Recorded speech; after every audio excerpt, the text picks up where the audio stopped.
അരും കൊലയിൽ നടുങ്ങി വിറച്ചിരിക്കുകയാണ് കൊല്ലം ചടയമംഗലം കൂരിയോട് എന്നുള്ള ഗ്രാമം.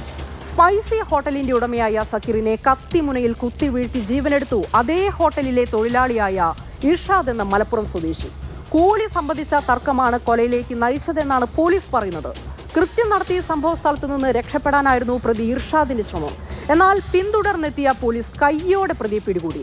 നാടിനെ നടുക്കിയ അരും കൊലയും പിന്നാലെ പ്രതിയുടെ അറസ്റ്റും ഉൾപ്പെടെ നടന്ന സംഭവങ്ങൾ ക്രൈം ഫയൽ സ്പെഷ്യൽ സ്റ്റോറിയിലൂടെ പ്രേക്ഷകരോട് പങ്കുവയ്ക്കും. കൊല്ലത്ത് നിന്ന് കണ്ണനായി.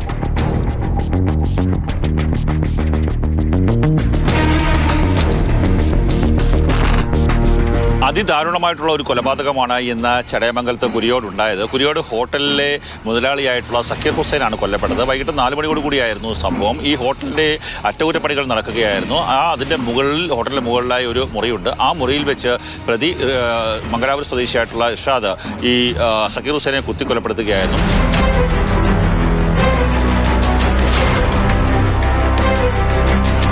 വൈകിട്ട് 4 മണിയോടുകൂടി ഈ പ്രതി കടയിലെ മറ്റൊരു ജീവനക്കാരനെ വിളിച്ചു വരുത്തി. അതിനുശേഷം തനിക്ക് അടിയന്തരമായി വീട്ടിലേക്ക് പോകേണ്ടതുണ്ട്, അതുകൊണ്ട് സമീപത്തെ ബസ് സ്റ്റോപ്പിലേക്ക് ഒന്ന് എത്തിക്കാൻ ആവശ്യപ്പെടുന്നു.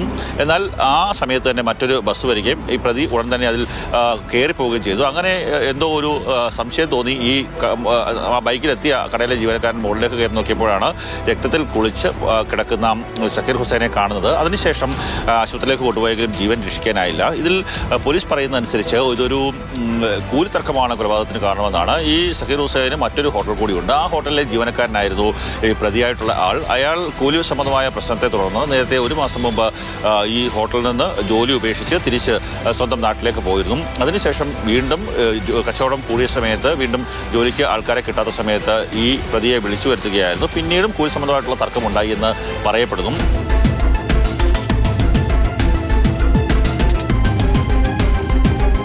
തിരുവനന്തപുരം ഭാഗത്ത് വെച്ച് മണ്ണന്തലയിൽ വെച്ചാണ് ഈ പ്രതിയെ പിടികൂടിയത്. കൃത്യമായിട്ടുള്ള ഫോട്ടോയും വിവരങ്ങളും ഒക്കെ തന്നെ നേരത്തെ പോലീസിന് ലഭിച്ചതിൻ്റെ അടിസ്ഥാനത്തിൽ സമീപത്തെ പോലീസ് സ്റ്റേഷനുകളിലേക്കൊക്കെ തന്നെ ഈ വിവരങ്ങൾ കൈമാറി. അതിൻ്റെ അടിസ്ഥാനത്തിൽ പ്രതിയെ പിടികൂടാൻ സാധിക്കുകയായിരുന്നു. മൊബൈൽ ഫോണിൻ്റെ ടവർ ലൊക്കേഷൻ കൂടി പരിശോധിച്ചാണ് ഈ പ്രതിയെ പിടികൂടുന്ന സ്ഥിതിയിലേക്ക് എത്തിയത്. പ്രതിയെ വിശദമായി ചോദ്യം ചെയ്യണം.